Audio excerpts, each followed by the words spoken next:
은혜를 받으려 찬양하심으로써 주일 예배를 하나님께 올려드리겠습니다.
하나님이여 나를 판단하시되 경건하지 아니한 나라에 대하여 내 송사를 변호하시며 반사하고 불의한 자에게서 나를 건지소서.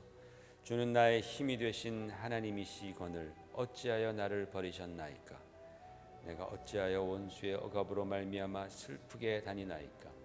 주의 빛과 주의 진리를 보내시어 나를 인도하시고 주의 거룩한 산과 주께서 계시는 곳에 이르게 하소서.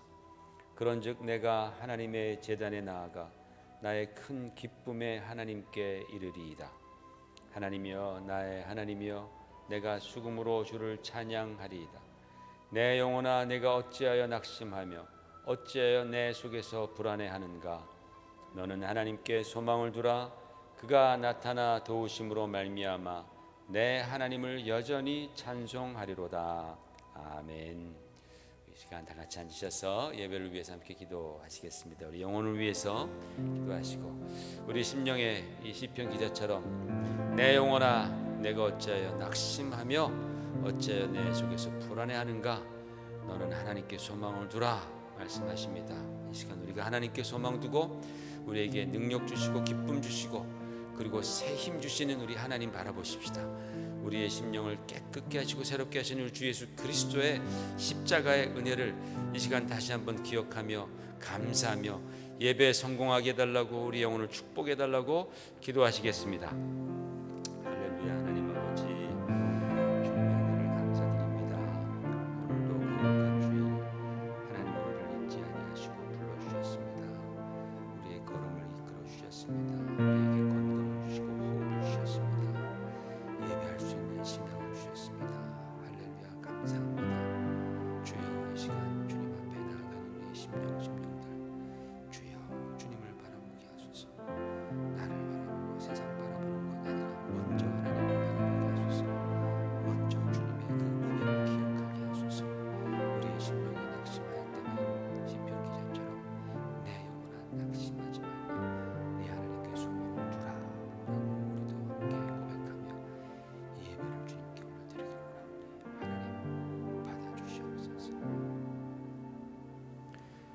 할렐루야. 하나님 아버지 주의 은혜를 감사하고 감사합니다.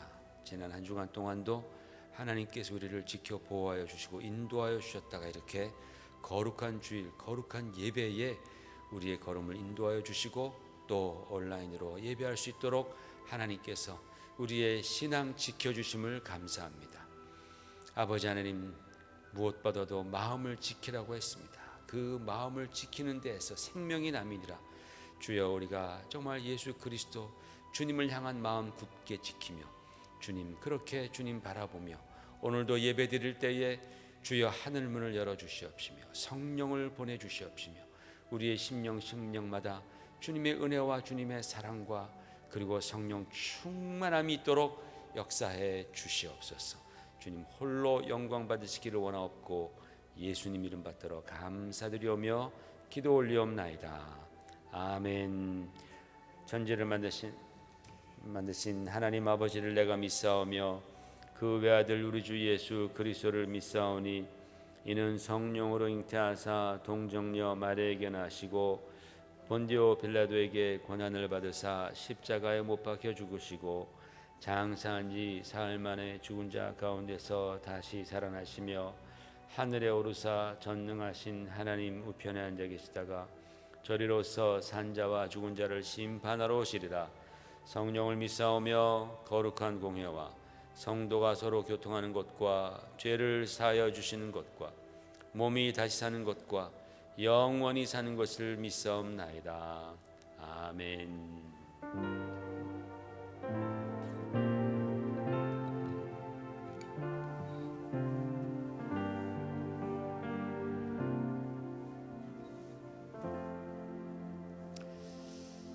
할렐루야. 또 이렇게 예배 오신 여러분들 환영하고 하나님께 감사드립니다. 지난 한 주간 동안도 주님께서 우리와 동행하시고 또 우리의 목자가 되어주시고 또 우리를 눈동자같이 보호해 주셔서 이렇게 우리가 무탈하게 예배드리는 줄로 믿습니다. 우리 주님께서 우리의 친구가 되어주십니다. 세상 다 변할지라도 주님만은 변하시지 아니하시고 우리의 친구가 되어주시고 우리를 위로해 주시고 또 우리에게 새 힘을 주시고 정말 우리 주님은 얼마나 귀한 분이시고 얼마나 또 은혜로운 분이신지요. 바로 그 주님을 이 시간 찬양하십시다. 내 진정 사모하는 친구가 되시는 우리 찬양 하면서 우리 주님께 더욱더 가까이 나아가십시다. 주님을 묵상하십시다. 우리 주님이 얼마나 나에게 큰 은혜를 베푸셨는지 지난 한 주간 동안도 얼마나 나를 붙들어 주셨는지 묵상하면서 우리 주님께 마음으로 더 나아가십시다.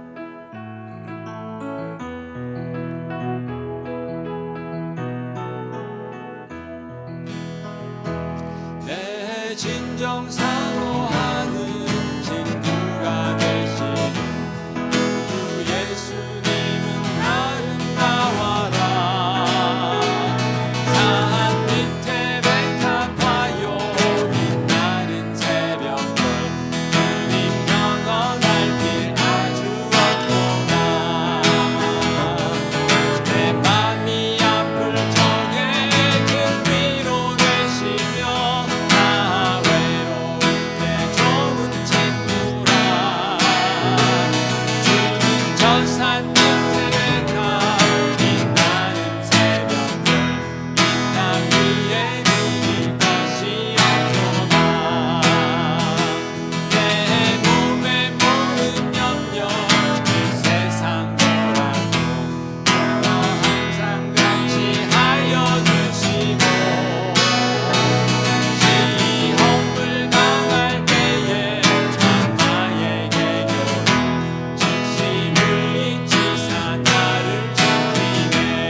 할렐루야. 우리 이 땅 위에 비길 만한 그런 존재가 없습니다. 우리 예수님 우리의 친구가 되어주시고 또 우리의 구원자가 되어주시는데 우리 그분을 한 번 더 찬양하기를 원합니다. 우리 다 같이 일어나셔서 감사와 찬양 드리며 찬양하십시다.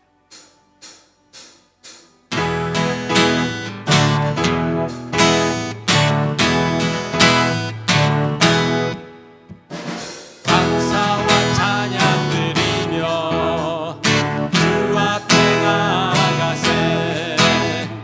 크고 광대한 주 이름 그의 성소에서 주를 찬양해.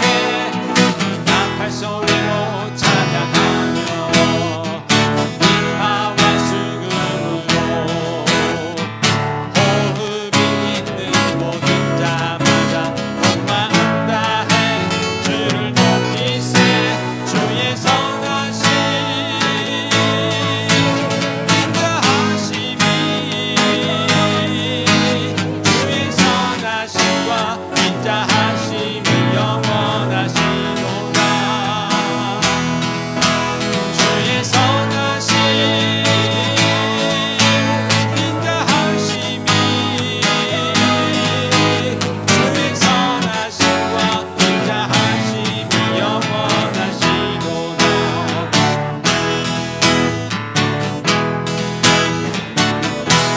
예수 하나이로소이다. 주의 찬송을 모두 다 그 앞에 나아가 목소리 높여 주를 찬양해. 나팔 소리로 찬양하며 인파와 수금으로 호흡이 있는 모든 자마다 온 마음 다해 주를 높이세. 주의 선하심 인자하심이 주의 선하심과 인자하심이 영원하시도다. 주의 선하심 인자하심이 주의 선하심과 인자하심이 영원하시도다. 주의 선하심과 인자하심이 영원하시도다. 주의 선하심과 인자하심이 영원하시도다. 주의 선하심과 인자하심이 영원하시도다. 주의 선하심 인자하심이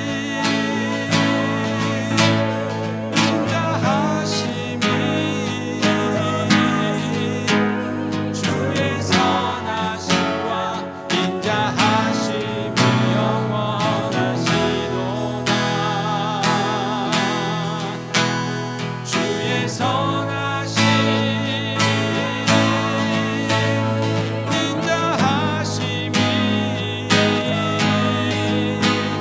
주의 선하심과 인자하심이 영원하시도다. 주의 선하심과 인자하심이 영원하시도다. 자리에 앉으시기 바랍니다. 하나님 아버지 주님의 은혜를 감사하고 또 감사드립니다. 세상이 참으로 여러 가지로 흉흉한 소식들이 많지만은 그리고 언제 이 길고 긴 터널이 이제 끝이 날지 잘 보이지는 않지만 그러나 분명한 것은 우리 하나님의 인자와 선하심은 영원하시다는 것입니다. 주여 우리가 어려움을 당하고 환난을 거칠 때일지라도 우리 주님께서는 우리를 바라보시며 주님의 그 능력과 전지하심과 선하신 뜻 가운데에 우리를 붙들어 주시고 우리를 지켜주시고 우리를 새롭게 하시는 줄 믿습니다. 아버지 하나님, 주님을 의지하고 또 주님께 피하는 자들에게 하나님은 거절하지 아니하시고 우리를 받아주시고 더 놀랍고 귀한 것들로 채워주시는 좋으신 하나님이심을 이 시간 고백합니다.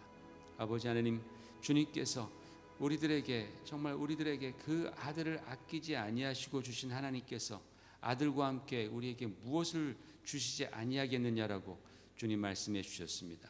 하나님 아버지, 우리에게 필요한 모든 것들 하나님께서 채워주시는 줄 믿습니다. 하나님 아버지, 요즘에 참 세상이 여러 가지로 많이 흔들리고 있습니다. 주여, 하나님께서 정말 사람들의 교만과 사람들의 부도덕함과 사람들의 그 무지함과 어리석음을 주여 이 코로나 바이러스를 통하여서 흔들고 계심을 믿습니다. 주님, 이 모든 것들이 흔들리는 이 상황에서 흔들리지 않는 것, 영원한 것, 바로 그것을 우리가 발견할 수 있도록 하나님 도와주시옵소서. 바로 그 영원한 것, 흔들리지 않는 것은 주님 안에 있음을 믿습니다. 하나님의 말씀이 흔들리지 아니하고 하나님께서 우리에게 주신 그 영원한 생명이 흔들리지 아니하며 천국의 소망이 흔들리지 아니한 것을 우리가 깨닫게 하여 주시옵소서. 그동안 우리가 믿는다고 했지만 우리 믿음의 사람들도, 그리스도인들조차도 주여 흔들려 버리고 사라져 버릴 그 세상의 소망을 두었다면 주님 용서하여 주시고 이번 계기를 통하여서 참으로 우리가 흔들리지 않는 하늘나라에 더욱더 우리의 소망을 두며 더욱더 그 하나님을 믿고 의지하며 나아가는 주여 바른 신앙생활하는 그리스도인 될 수 있도록 주여 인도해 주시옵소서.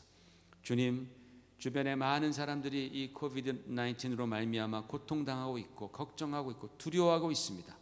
주여, 그들도 주님 바라보게 하여 주시옵소서. 주님의 은혜의 손길을 붙잡게 하여 주시옵소서. 치료하시는 광선을 그들도 참으로 사모할 때에 주여 38년 된 병자라도 주님께서 일으키셨던 것 같이 하나님 아버지, 주님의 그 치유의 광선이 임하여 고쳐주시고 하나님 새롭게 하시며 더욱더 중요한 것, 바로 주님을 깊이 만나는 역사가 일어나게 하여 주옵소서. 주님, 수고하는 많은 자들이 있습니다. 주께서 그들 용기 주시고 힘 주시옵시며 보호하여 주시옵시며 아버지 하나님, 특별히 온 나라가 온 세상이 이것으로 말미암아 참으로 많은 걱정과 근심과 혼란 가운데 있는데 주여 긍휼을 베풀어 주셔서 속히 이제 코로나 바이러스 이 사태가 속히 종식될 수 있도록 하나님 도와주시옵소서. 주님, 교회들이 여러 가지로 많이 어려움을 당하고 있습니다.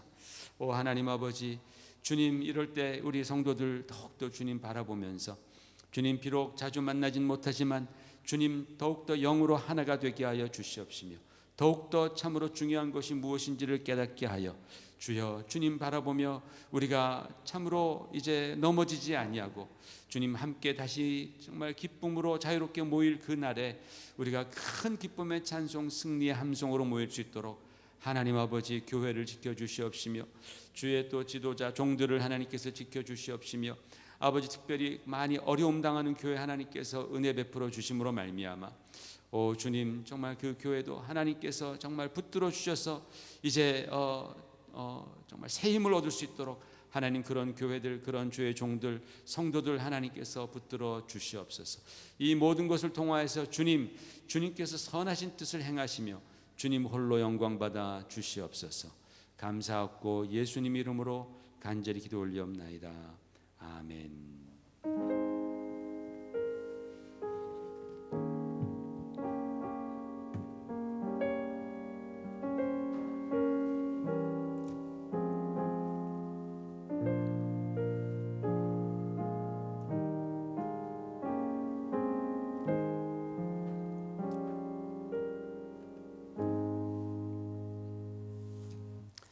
우리 교회 소식을 함께 잠깐 보겠습니다. 계속해서 이 코로나 사태가 진정되지 않고 더 확산되는 추세인데 정말 우리 주님만 의지하십시다. 우리가 사람의 힘으로 이것이 되지 않는다라는 것을 우리가 이제 점점 더 많이 깨닫고 있습니다. 하나님께서 은혜를 베푸시고 불쌍히 여겨주셔서 전 세계로 자꾸만 확산되어 가고 있는 우리 미국도 그렇지만 중남미도 지금 엄청나게 확산 중에 있고 우리가 듣지 못하지만 참 큰 문제가 지금 되고 있습니다. 그래서 여러분 계속 기도해 주시길 부탁을 드립니다. 계속해서 우리 EM 미니스트리를 위해서 기도해 주시길 부탁을 드리고요. 정식 EM 예배를 우리가 7월 12일로 그렇게 우리가 하기로 이제 결정을 했습니다. 여러분 기도해 주시기를 부탁을 드립니다. 또 우리 인터넷으로 온라인으로 예배 드리시는 분들 정말 예배 드릴 때 정말 우리 마음과 뜻을 다해서 정성을 다해서 하나님 앞에 나아가시는 그런 예배가 되시기를 부탁을 드립니다. 또 지금 우리 헌금하는 시간, 또 헌금 우리 인터넷으로 하시는 분들도 또 이제 작정하신 그런 헌금들 잘 또 하나님께 드리심으로 말미암아 예배가 온전해질 수 있도록 여러분께서 힘써 주시기를 부탁을 드립니다. 다 같이 일어나셔서 오늘 하나님 말씀 룻기 3장 7절에서부터 11절까지의 말씀을 교독하겠습니다.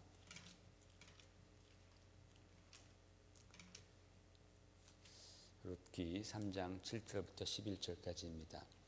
보아스가 먹고 마시고 마음이 즐거워 가서 곡식단 더미의 끝에 눕는지라 룻이 가만히 가서 그의 발치부를 들고 거기 누웠더라. 밤중에 그가 놀라 몸을 돌이켜 본즉 한 여인이 자기 발치에 누워 있는지라 이르되 내가 누구냐 하니 대답하되 나는 당신의 여종 룻이오니 당신의 옷자락을 펴 당신의 여종을 덮으소서. 이는 당신이 기업을 물을 자가 됨이니이다 하니 그가 이르되 내 딸아 여호와께서 내게 복 주시기를 원하노라. 내가 가난하건 부하건 젊은 자를 따르지 아니하였으니 내가 베푼 인애가 처음보다 나중이 더하도다. 다 같이 그리고 이제 내 딸아 두려워하지 말라.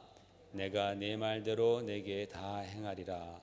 내가 현숙한 여자인 줄을 나의 성읍 백성이 다 아느니라. 아멘. 앉으시기 바랍니다. 여러분 지난주에 우리가 룻이 마음에 결단한 것에 관해서 들었죠. 마음에 결단했다. 마음에 결단하기 위해서는 그 마음이 강해야 된다라고 말씀을 드렸습니다.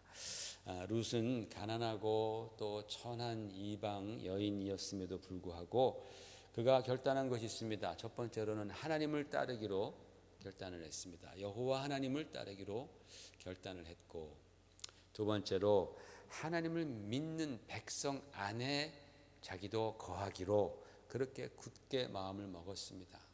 그 하나님을 믿는 백성, 그들이 어떠하건 간에 같은 신앙이기 때문에 그 백성을 나의 백성으로 삼고 나도 그 백성과 하나가 되기로 결단을 했습니다. 얼마나 결단했느냐? 죽기까지 그렇게 하겠다라고 그렇게 결단하였더니 그에게 하나님의 엄청난 축복들이 쏟아지게 되었습니다. 따라서 룻은 우리 같은 이방인들이 정말로 본받아야 할 그러한 신앙의 귀감이 아닐 수 없다라고 말씀을 들었습니다. 그런데 여러분, 룻이 말이죠, 혼자 잘나고 똑똑하고 그래서 축복받은 것이 아닙니다.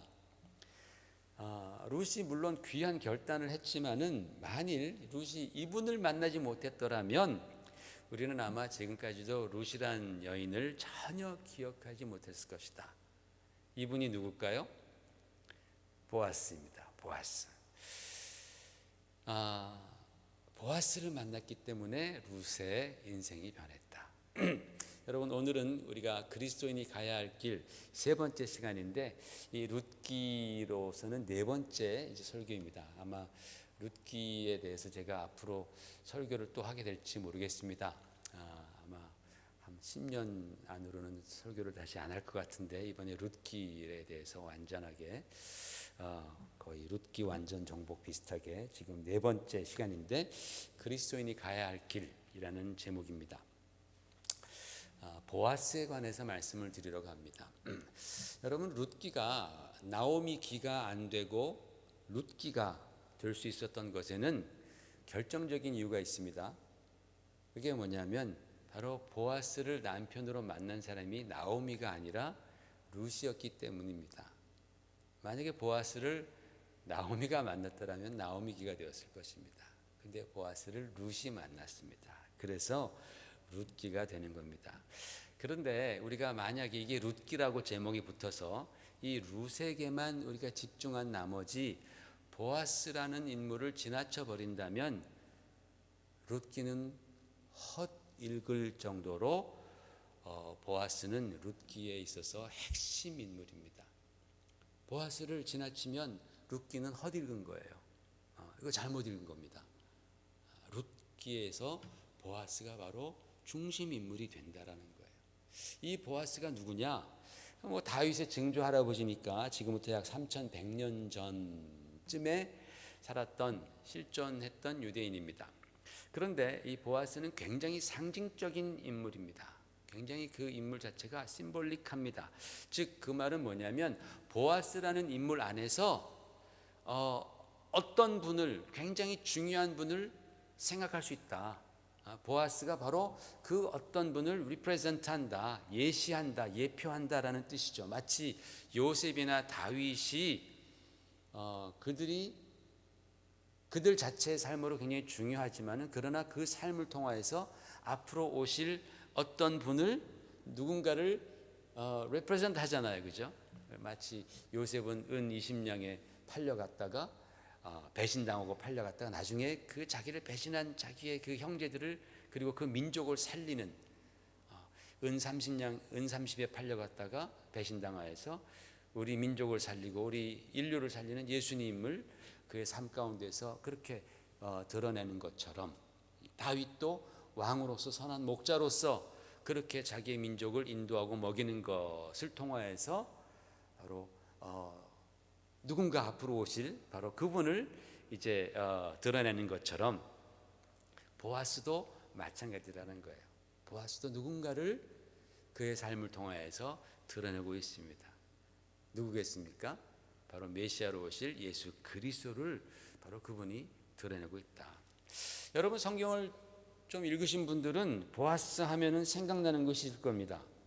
보아스 하면 생각나는 게 뭐가 있어요? 솔로몬 성전이 기억나지 않습니까? 솔로몬 성전.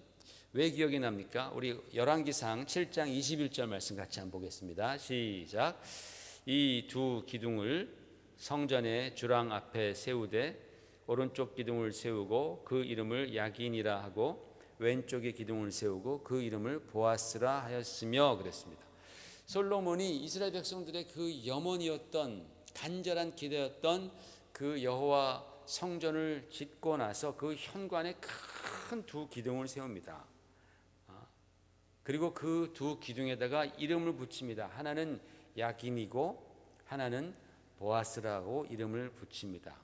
이 보아스라는 이름은 룻기에 나온 보아스와 철자가 똑같습니다. 똑같은 단어입니다. 그 뜻은 뭐냐면 보하면 in him, 그 안에, as란 말은 파워란 말입니다. 그분 안에 능력이 있으시다라는 뜻입니다. 야힌이라는 말은 쿤이라는 히브리어 동사에서 나왔는데 세운다, establish라는 뜻입니다. 그래서 야힌 하면은 그가 세우신다라는 그런 뜻입니다. 이 두 기둥이 성전을 떠받들고 있는 것입니다. 여러분 성전이 어떤 곳이에요? 성전은 예배하는 곳이고 하나님을 만나는 곳이고 그 성전에서 우리의 죄를 자백할 때에 그 죄가 사함받는 곳이고 우리가 예배 드릴 때에 하나님께서 하늘문을 여시고 축복과 약속의 말씀들을 쏟아 부어주시는 곳이 바로 그 성전, 축복의 장소, 하나님과 만남의 장소라는 거예요. 바로 그러한 성전을 떠받치고 있는 두 기둥의 이름이 뭐예요? 야힌과 보아스인데 그걸 우리나라 말로 히브리 사람들은 다 이해했죠. 번역할 필요가 없죠. 다 아는 거니까. 우리말로 하면 그분이 세우신다. 그분 안에 능력이 있으시다. 라는 이 두 기둥이 성전을 떠받치고 있는 거예요. 하나님과 인간의 만남, 인간의 그 속죄함들, 죄사함들이 이루어지는 바로 그 장소를 떠받치고 있어요. 그럼 제가 문제를 하나 내겠습니다. 퀴즈입니다. 여기서 그분이 세우신다, 또 그분 안에 능력이 있다 할 때 그분은 누굴까요? 당연하죠. 그렇습니다. 예수 그리스도이십니다. 예수님께서 뭐라 그러셨습니까? 내가 이 반석 위에 교회를 세우리니 그랬어요. 누가 교회를 세워요? 주님이 세우시는 거예요. 그분이 세우시는 거예요. 음부의 권세가 이기지 못하리라 하셨죠. 어떻게 해요? 바로 주님 안에 음부의 권세, 마귀의 권세, 죄와 사망의 권세를 이기는 능력이 있으시기 때문에 그렇습니다. 주님 안에 능력이 있으시기 때문에 음부의 권세가 교회를 이기지 못하는 거예요. 예수님께서 헤롯 성전을 보시고서 이 성전을 헐라 내가 사흘 만에 세우리라 라고 말씀하셨는데, 주님이 아니면 과연 누가 성전을 세우실 수 있고, 또 우리 주님의 능력이 아니면 그 성전을 누가 지킬 수 있겠느냐라는 거예요. 바로 주님께서 하시는 거예요.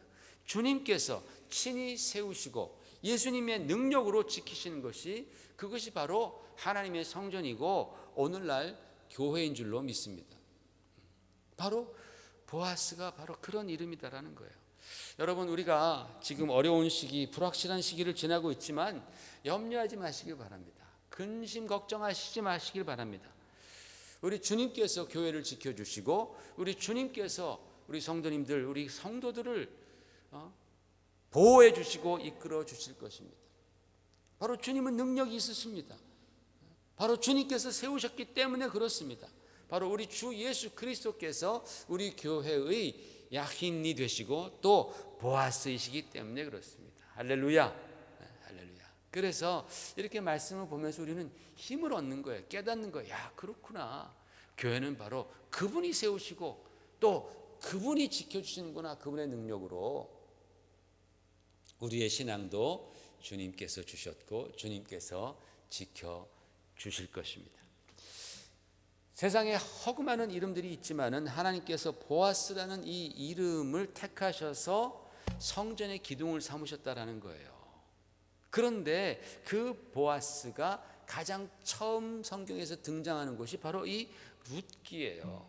룻기. 처음 보아스라는 이름이 룻기에서 나오고, 이 보아스는 그 이름으로부터 바로 예수님과 연결돼 버리잖아요. 그죠? 보아스, 성전의 기둥, 그리고 성전을 떠받드시는 내 교회를 세우리라고 말씀하신 바로 예수 그리스도. 그냥 아주 크게 건너뛰어서 그냥 바로 예수님과 연결돼 버리는 인물이 바로 이 보아스입니다.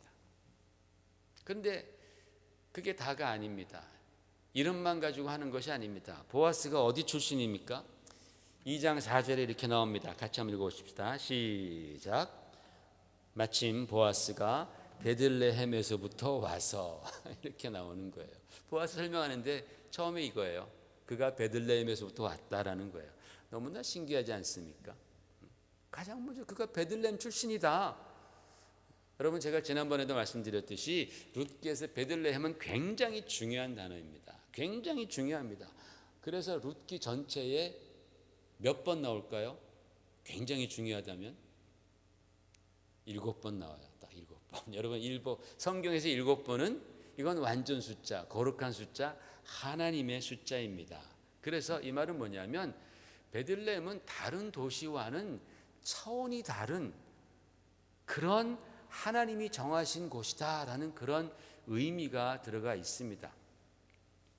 여러분, 이 책의 저자로 우리가 생각하고 있는 사무엘은 사울 왕이 이제 하나님께 버림을 받지 않습니까? 우리가 지난주에 그 대목을 우리가 사무엘상 15장에서 읽었습니다. 사울 왕이 버림을 받고 이제 다윗이라는 젊은이에게 기름을 부어서 왕을 세우십니다. 뭐 정말 듣도 보도 못한 그런 젊은인데 자기 아버지까지도 별로 그냥 이렇게 관심 없었던 그런 막내 아들이었었는데 하나님께서 그 다윗에게 기름을 부으라 해서 이제 왕을 세웁니다. 다윗이 하나님께서 정한 왕이 되었다라는 그 메시지를 전하기 위해서 사무엘은 이 룻기를 쓰는데, 다윗이 어디 출신이냐? 그가 베들레헴 출신이다. 베들레헴은 하나님이 정하신 마을이야. 거기에 왕의 기운이 흐르는 곳이야. 뭐 이런 거 있잖아요. 우리 조선시대 때도 왕의 기운이 흐르는 뭐 그런 집 뭐 이런 거 있죠. 그런 터 뭐 이런 것처럼 그거를 지금 말해주는 거예요. 하나님이 정하신 땅이다. 베들레헴. 그것은 빵집이다. 거기서 바로 생명의 떡이 나오는 곳이다. 그렇게 생각하고 베들레헴 출신이라고 보아스를 썼는데, 그러면서 다윗의 어떤 그 왕위를 합리화하는 거예요. 그런데 인류의 역사의 시작과 끝까지를 훤히 보고 계신 우리 성령님께서는 그것을 이용해서 그것보다, 다윗 왕의 출신보다 더 중요한 메시지를 주고 계시는 거예요. 다윗이 목자 출신이잖아요.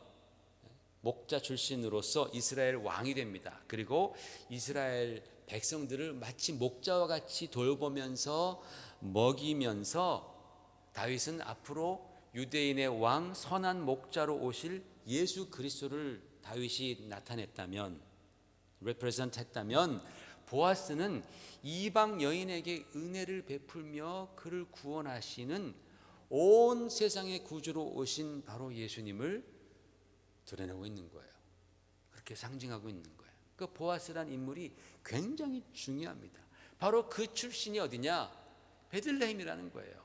고향이 어디냐? 베들레헴, 주님과 동향이라는 거예요. 주님은 생명의 떡으로, 하늘로부터 내려온 생명의 떡으로 이 땅에 오셨을 때에 베들레헴에서 나셨어야 하는 거죠. 왜? 베들레헴의 이름이 떡집이기 때문에 베들레헴에서 태어나셨습니다. 보아스도 같은, 주님과 같은 고향에서 태어나면서 또 예수님과 바로 연결이 되는 거예요. 여러분, 보아스가 이런 인물이다 보니까 우리가 어떻게 보아스라는 사람을 자세히 들여다보지 않을 수 있겠습니까? 자세히 들여다봐야 됩니다. 그 보아스가 진짜 생짜배기인 이방 여인 룻을 그녀의 믿음 하나 보고 아내로 맞이하잖아요. 불쌍히 여긴 겁니다. 은혜를 베푼 것입니다. 그래서 그 여인을 살려준 것입니다. 그런데 여러분, 여기서 우리가 진짜 중요한 사실을 하나 더 짚고 넘어가야 합니다. 이건 조금 어려울 수 있는 내용인데 이게 성경의 진짜 핵심이기 때문에 제가 말씀을 드리려고 합니다. 룻이 밭에서 일하고 돌아왔을 때에 나오미 시어머니 나오미가 그 밭이 보아스의 것이라는 것을 알고 이렇게 말을 합니다. 우리 같이 한번 읽어보십시다. 2장 20절, 3장 9절 시작. 그 사람은 우리와 가까우니 우리 기업을 물을 자 중 하나이니라 그랬어요. 3장 9절 시작. 이르되 내가 누구냐 하니 대답하되 나는 당신의 여종 루시오니 당신의 옷자락을 펴 당신의 여종을 덮으소서 이는 당신이 기업 물을 자가 됨이니이다 라고 말을 합니다. 기업을 물을 자, 기업을 물을 자. 여러분, 여기서 우리가 기업을 물은다라는 게 무슨 뜻인지를 한번 면밀하게 살펴보십시다. 이럴 기회가 아마 없을 겁니다. 이 룻기를 제외하고는 언제 또 이런 말씀을 드리겠습니까? 굉장히 중요한 표현인데 이게 뭔지 잘 몰라요. 신학생들도 잘 모릅니다. 금방 넘어갑니다. 가르칠 때. 그게 도대체 킨즈만이라는 게 뭐지? 기업을 물은다라는 게 무슨 의미가 안에 있는 것이지? 여러분, 하나님께서 그 하나님의 백성이 애굽에서 나와서 이제 국가를 이룹니다. 한 국가를 이루면서 국가를 이루기 위해서는 법이 있어야 되잖아요. 하나님께서 법을 주는 거예요. 그 나라를 다스릴 수 있는 법을 주시는데 여러 가지 많은 법들을 주시는데 그 중에 하나가 바로 무르는 법이에요. 무르는 법. 여러분, 우리 한국말로 무르다라는 단어의 뜻은 크게 두 가지가 있습니다. 하나는 뭐냐면 물렁물렁하다. 이렇게 저 사람 마음이 무르는 거. 마음이 무르다, 소프트하다는 것도 되지만 또 위크하다라는 그런 뜻도 있습니다. 두 번째로는 돌려보내는 거예요. 리턴하는 거예요. Take something back입니다. 무르다라는 거. 그래서 우리가 가게에서 물건을 샀는데 그게 마음에 안 들어 또는 물건이 잘못됐어. 그러면 가가지고 이거 물러주세요. 그러죠. 물러주세요. 그게 무르는 겁니다. 리턴하는 게 바로 무르는 겁니다. 두 가지 뜻입니다. 성경에서 오늘 룻기에서 또는 성경에 사용하는 이 기업을 무르다 할 때 무르는 것은 물렁물렁하다는 뜻이 아니고 돌려보낸다라는 뜻입니다. 히브리어로는 가알이라고 합니다. 가을이 아니라 가알입니다. 가을이 이 무르다라는 그런 뜻입니다. 이 가을이라는 단어가 가장 먼저 사용된 곳을 보십시다. 창세기 48장 16절입니다. 시작. 나를 모든 환난에서 건지신 여호와의 사자께서 이 아이들에게 복을 주시오며 그랬습니다. 건지셨다. 모든 환난에서 나를 건지셨다라고 말할 때 가을이라는 동사를 씁니다. 우리는 건지셨다라고 번역을 했습니다. 출애굽기 보시겠습니다. 6장 6절 15장 13절 시작. 그러므로 이스라엘 자손에게 말하기를 나는 여호와라 너를 건지며 편팔과 여러 큰 심판들로서 너희를 속량하여 할 때 속량하다가 가을입니다. 우리는 속량하다라는 단어로 번역을 했습니다. 이 속량하다라는 뜻은 그 안에 뭐가 포함되어 있냐면 자유를 주신다는 뜻이에요. 네가 노예였지 자유를 준다라는 그런 의미입니다. 출애굽기 15장 시작. 주의 인자하심으로써 주께서 구속하신 백성을 인도하시되 주의 힘으로 그들을 주의 거룩한 처소에 들어가게 하시나이다. 주께서 구속했다라는 말은 뭐예요? 구속했다? 죄를 대신 져줬다라는 뜻입니다. 죄를 대신 져줬다. 그게 구속입니다. 가을입니다. 가을. 우리는 그것을 대속이라고 구속이라고 그렇게 번역을 했습니다. 이렇게 성경의 처음에는요, 이 가을이라는 동사가 무른다라는 동사가 구속, 속량 또는 건지시다, 구원의 의미로 사용이 됩니다. 그런데 이제 법으로 들어가면 레위기로 들어가면 이 단어가 무르다라는 그렇게 번역으로 나와요. 무르다라는 의미로 사용이 됩니다. 가을이 무르다. 그래서 땅을 무르고 기업을 무르고 종된 형편을 무르고 그렇게 씁니다. 레위기 25장 보십시다. 시작. 만일 내 형제가 가난하여 그의 기업 중에서 얼마를 팔았으면 그에게 가까운 기업 물을 자가 와서 그의 형제가 판 것을 물을 것이요. 그러니까 이게 개념이 뭐냐면 땅을 누구에게 팔았는데 그 땅은 사실은 사람에게 속한 것이 아니라 하나님께 속했다라고 성경은 이제 보는 거예요. 그 하나님께서 정하신 백성들에게 지파들에게 다 나누셨는데 내가 그만 가난해서 그 땅을 다른 사람에게 팔았어요. 그런데 그 땅은 다시 돌아와야 하는 거예요. 다른 사람에게 영원히 속할 수가 없어요. 다시 돌아오는데 내가 못하면 나와 가장 가까운 친족이 그걸 사줘야 되는 거예요. 그게 기업을 무른다라는 거예요. 또 레위기 25장 48절 시작. 그가 팔린 후에 그에게는 속량받을 권리가 있나니 그의 형제 중 하나가 그를 속량하거나. 이건 뭐냐면 노예로 팔리는 거예요. 돈이 없어서. 히브리 사람들이 노예로 팔릴 때에 하나님께서는 이 유대인들이 노예로 있는 것을 원치 않아요. 원래 그들은 하나님의 능력으로 말미암아 애굽에서 자유인이 되었어요. 그런데 그가 또 노예가 돼? 안 되는 거예요. 그러니까 원래의 그 자유인의 상태로 다시 돌려야 되는데 내가 돈이 없으면 나에게 가장 가까운 사람이 돈을 내가지고 나를 속량시켜 주는 것이죠. 나를 자유케 해주시는 것이에요. 그게 바로 무르는 것이에요. 속량할 때 가을이라는 동사를 사용합니다. 또 성물에 대해서도 무르는 법들이 주어집니다. 레위기 27장 시작. 사람이 서원하는 예물로 여호와께 드리는 것이 가축이면 여호와께 드릴 때는 다 거룩하니 만일 그가 그것을 무르려면 내가 정한 값에 그 5분의 1을 더할지니라 그랬습니다. 이게 도대체 뭐냐? 내가 하나님께 이번에 소가 한 마리가 더 생겼습니다. 그래서 제가 소가 2마리가 이제 소의 요크가 2마리 이제 요크거든요. 결의에 이제 한 마리가 더 생겼으니까 제가 한 마리는 하나님께 드리겠습니다라고 서원을 했어요. 근데 드리려고 했는데 갑자기 한 마리가 죽어버렸네. 예를 들자면 죽어버렸어요. 그러면 내가 농사를 못 짓잖아요. 그러니까 이 하나님께 서원했던 이 소를 못 드리게 되잖아요. 그럴 때는 그 소값이 만약에 100만 원이면 소값에다가 5분의 1, 20%를 더 쳐가지고 120만 원을 하나님께 바치란 소리예요. 그냥 100만 원 바치면 안 돼. 소를 드리려고 약속했다가 그게 안 되면 그럼 5분의 1을 더해서 바쳐라. 그런 뜻입니다. 그걸 무른다라고 말을 하는 거예요. 그 다음에 27장 보십시다. 시작. 또 만일 어떤 사람이 그의 11조를 물으려면 그것에 5분의 1을 더할 것이요 그랬습니다.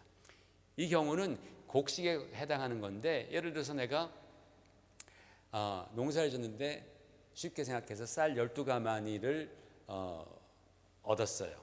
한 달에 한 가마니씩을 먹는데 그 중에서 11조 한 가마니 좀 덜을 바치면 한 달을 내가 못 먹잖아요. 그렇게 될 경우에 그 한 가마니에 대한 원래 11조를 그 곡물의 10분의 1을 드려야 되는데 그것을 드리지 못할 경우에는 그것을 돈으로 쳐서 환산해서 거기에다가 5분의 1을 더 쳐서 그래서 하나님께 드려라. 이게 바로 11조를 무르는 법입니다. 굉장히 철저한 거예요. 성경은 그런 거에 굉장히 하나님 굉장히 철저하십니다. 그게 바로 무르는 법이에요. 다 가알이라는 단어를 사용합니다. 그 다음에 다른 법들도 많이 있습니다. 그리고 나중에 시편이나 이사야와 같은 곳에서 하나님께서 우리의 구속자이시다, 우리의 오늘 속량하셨다 수도 없이 나옵니다. 가알이라는 단어를 씁니다. 우리 잘 아시는 이사야 43장 1절 보시겠습니다. 시작. 야곱아, 너를 창조하신 여호와께서 지금 말씀하시느니라. 이스라엘아, 너를 지으신 이가 말씀하시느니라. 너는 두려워하지 말라. 내가 너를 구속하였고 내가 너를 지명하여 불렀나니 너는 내 것이라. 내가 너를 구속하였다. 내가 너를 구속하였다. 가알 동사를 사용합니다. 룻기에 나오는 이 무른다, 가알 동사의 의미는 두 가지입니다. 땅을 무르는 것입니다. 즉 자기 남편의 땅이 다른 집안이나 다른 지파 사람들에게 넘어가지 않게 하는 것이고, 그 다음에 자손을 생산하여서 죽은 자의 대가 끊기지 않게 하는 것, 그것도 무른다, 기업을 무른다라는 의미 안에 들어가 있는 겁니다. 여러분, 빈털털이 과부가 되어서 돌아온 이방 여인에게 갑자기 그 지방에서 가장 유력한 사람이 남편이 되어서 그 남편 때문에 땅 주인도 되고 그 남편 때문에 아들을 낳아서 대를 잇게 되는데 한 50년 있다가 그 아들이 아들을 낳고 해서 자기의 증손자가 그 나라의 왕이 돼버려요. 이거 얼마나 대박 구원입니까? 이 룻에게 있어서 얼마나 대박입니까? 이런 반전이 어떻게 일어날 수 있겠습니까? 룻은 상상도 하지 못했던, 그가 베들레헴으로 돌아올 때 상상도 하지 못했던 이런 축복이 이루어졌으니 누구 때문에? 보아스 때문에요. 보아스 때문에. 룻이 보아스를 만나서 그런 거예요. 룻이 다른 사람 만났으면 그렇게 안 돼요. 룻이 보아스를 만났기 때문에 보아스가 룻에게 은혜를 베푼 거예요. 바로 보아스는 룻의 구속자가 되는 거예요. 그것을 가알 동사에서 나온 고엘이라 그래요. 고엘이 바로 구속자라는 뜻입니다. 그래서 룻기는요, 보아스가 없이는 전혀 아무런 의미가 없어지는 책이 되어버립니다. 그런데 여러분, 여기서 꼭 한 가지 알고 가야 할 사실이 있습니다. 아마 영어로 여러분이 조금 전에 말씀들을 보았으면 저게 저 단어였어? 라고 여러분이 보았을 수도 있었습니다. 바로 이 가알이라는 단어가 예수 그리스도가 우리의 구속자, 리디머라고 할 때의 그 리딤이라는 뜻과 똑같은 거예요. 그래서 고엘이라는 말이 바로 리디머라는 뜻입니다.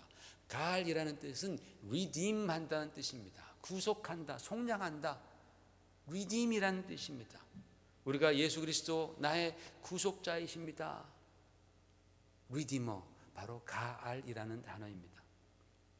이 가알이라는 단어는 구원하다라는 야샤라는 단어와 함께 히브리어 성경, 구약 성경에서 아주 핵심적인 의미를 전달하는 아주 중요한 단어입니다. 여러분, 구원받는다, 내가 구원받았다, saved 됐다, He is my savior 할 때 save라는 단어, 구원이라는 동사는요, 겉으로 그냥 드러난 거예요. 결과입니다. 내가 구원받았다. 그런데 구속하다, redeem했다라는 것, 가알이라는 것은요, 구원까지 가게 하는 과정인 거예요. 하나님의 방법인 거예요. 어떻게 하나님께서 우리를 구원하셨나? 우리를 구속하셔서, redeem하셔서 우리를 save해 주셨다라는 거예요. 이 두 가지 개념을 우리는 잘 알아야 합니다. 우리가 이 redeem이라는 개념을 알지 못하면요, 하나님 주님께서 나를 구속하셨다라는 그 개념을 알지 못하면 그냥 주님이 나를 구원하셨대, 나 그냥 구원받았어, 할렐루야, 이러고 끝나요. 그런데 그 구원의 과정이 어떤 과정이었느냐, 하나님은 어떤 방법을 택해서 구원하셨느냐, 바로 redeem, 우리를 주님께서 십자가를 지심으로 말미암아 나의 모든 죄를 다 갚아주시고 그렇게 우리를 구원해 주셨다라는 그런 의미입니다. 성경이요, 왜 굳이 가을이라는 단어를 사용하는가 하면요, 가을이라는 뜻이 처음으로 되돌린다라는 뜻이 있기 때문에 그래요. 처음으로 되돌리는 거예요. 땅도 처음으로 하나님께서 분배해 주신 대로 땅도 되돌리고, 사람도 종이 되었다면 하나님께서 처음으로 자유를 주신 그 상황으로 되돌려주고, 훔친 것도 다시 되돌려주고, 죄 지은 자들도 다시 되돌려주고, 그래서 예수 그리스도께서 나를 성량하셨다, 리딤하셨다라는 뜻은요, 죄로 말미암아 완전히 망가져버린 우리 인생을 예수님께서 십자가를 지심으로 다시 처음 상태로 되돌려 놓으셨다라는 그런 뜻이에요. 아시겠어요? 그냥 내가 단지 그냥 나 구원받았어요, 나 그냥 천국 가, 이 의미가 아니라 redeem, he redeemed라는 말은, God이라는 뜻은 내가 다시 처음 상태로 되돌려졌다라는 그런 의미라는 거예요. 자유도 그렇고 나의 영혼도 그렇고 처음 상태처럼 깨끗하게, 흰 눈처럼 깨끗하게 되돌림을 받았다라는 뜻이 바로 God이라는 뜻입니다. 어떻게? 우리 주님께서 대속하심으로 말미암아, 주님께서 십자가를 지심으로 말미암아, 그렇게 예수님께서 자기의 인생을 드리는 그런 비싼 희생의 값을 치러 주셔서 우리는 하나님 주시는 새 마음을 얻게 되고, 새 힘을 얻게 되고, 새 인생을 살게 되고, 새 소망을 갖게 되고, 그리고 참 자유를 누리게 되는 것입니다. 사랑하는 성도 여러분, 룻은 보아스가 자기의 고엘, 즉 구속자라는 사실을 시어머님으로부터 듣자마자 체면불구하고 쫓아가잖아요. 그죠? 체면불구하고 그 구속자에게 달려갑니다. 여러분, 우리 역시 이 모압 여인처럼 참 구속자이신 예수 그리스도를 찾고 만나고 그리고 따라야 할 줄로 믿습니다. 우리 예수님께서 마태복음 비유에 이렇게 말씀하셨습니다. 25장 1절 시작. 그때 천국은 마치 등을 들고 신랑을 맞으러 나간 10처녀와 같다 하리니 그랬습니다. 무슨 뜻입니까? 예수님께서 우리들의 신랑이 되시겠다라는 뜻입니다. 주님께서 우리들의 신랑이 되어주시겠다라는 뜻입니다. 보아스와 같은 그런 신랑이 되어주시겠다. 예수 그리스도를 우리의 영혼의 남편으로 삼아서 여러분 사랑과 헌신을 드리시고, 그리고 주님으로부터는 큰 은혜와 축복을 입고 사시는 여러분 되시기를 주의 이름으로 축원을 드립니다. 기도하겠습니다. 하나님 아버지, 주의 은혜에 감사를 드립니다. 오늘 이 귀한 말씀을 통하여서 주님께서 바로 교회의 기둥이 되어주시고, 주님께서 우리 성도들을 가할하시는, 바로 리딤하시는, 구속하시는, 그래 우리를 처음에 하나님께서 만들어주신 바로 그 모습으로 되돌려주시는 분이심을 배웠습니다. 할렐루야, 감사합니다. 우리의 구원이 그저 쉽게 이루어진 것이 아니라 바로 주님께서 나의 그 모든 수치와 더러움과 죄악을 담당하심으로 우리는 깨끗하게 되어 구원받은 줄 믿습니다. 우리 주님께 더욱더 큰 사랑과 헌신 드리는 우리 모두 되게 하여 주옵소서. 예수님 이름으로 감사하며 기도 올리옵나이다. 아멘. 우리 다 같이 일어나셔서 마지막 찬양하시고 예배를 마치겠습니다.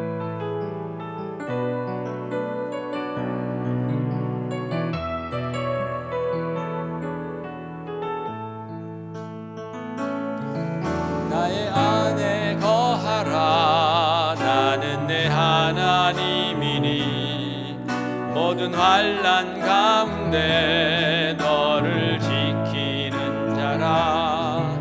두려워하지 말라. 내가 널 도와주리니 놀라지 말라. 내 손 잡아주리라. 나의 안에 거하라. 나의 안에 거하라. 모든 환난 가운데 너를 지키는 자라. 두려워하지 말라. 내가 널 도와주리니. 놀라지 말라. 내 손 잡아주리라. 내가 너를 지명하여 불렀나니 너는 내 것이라. 내 것이라. 너의 하나님이라. 내가 너를 보배롭고 존귀하게 여기노라.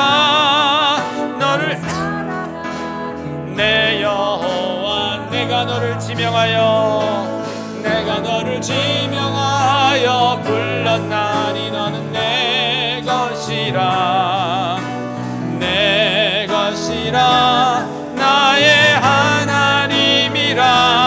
내가 너를 보배롭고 존귀하게 여기노라. 너를 사랑하는 내 여호와라.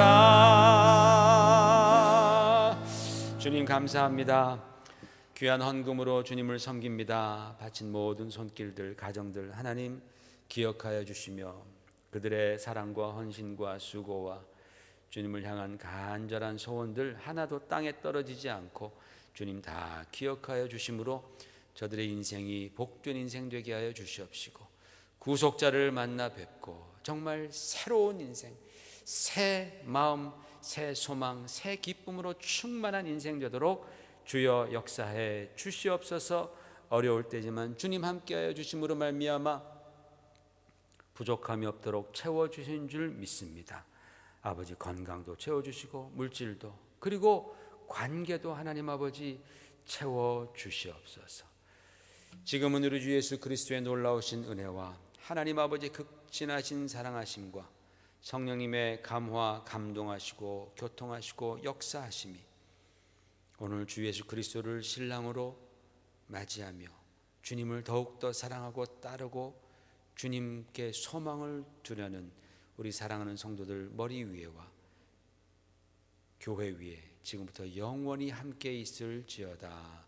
아멘.